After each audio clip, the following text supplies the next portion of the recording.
So this project came from quite a personal place, and not necessarily a happy place.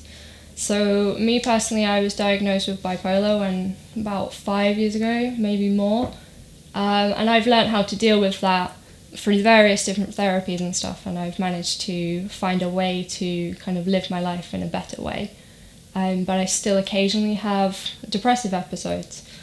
And I found myself a couple of months ago in a depressive episode, and I just wanted to find a way to get out of it. And creatively, that's always helped, like writing and telling the stories and everything has always helped.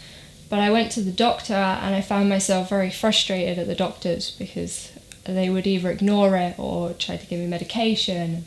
And I didn't find it very helpful. And that's not to say doctors or the GP aren't good people and they're not trying to help you, but sometimes there's almost a barrier where they can't really understand what you're going through or what you need, and you don't really have the space to talk about it.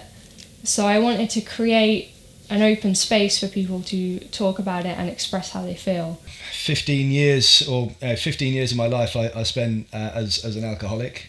So I had some pretty dark times in there where for a long time I didn't really understand what happiness was.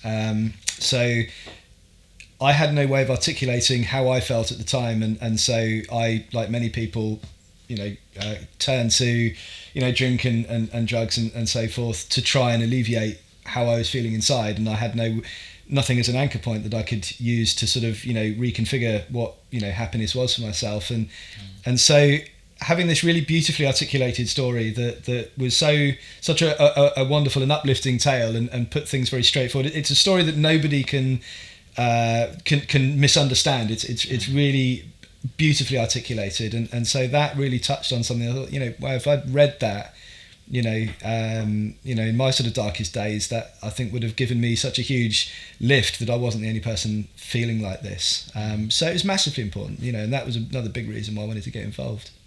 It's nice seeing it broken down, and especially with the final product's going to be a photo book where you can sit down with it for 20 minutes and you can flick through it and you can see each aspect of it. And like you were saying about how a health professional will kind of just tarnish everyone with the same brush and be like, well, you got depression, here are some drugs, and it doesn't. Everyone's different. And I think by doing it step by step and getting into the nitty gritty of it, again, like you said about on the spectrum, like everyone, what is there going to be 52 pictures in this?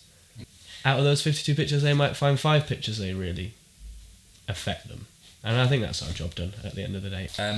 I think it's a subject matter that has been getting a lot of attention and positive attention recently, especially in terms of viewing it outside of a medical model, and people finding different ways of sort of sharing their experiences. So for me, this is very much part of a wider trend, which is very important and very, very sort of significant in terms of how people relate to their own mental health and to others' mental health.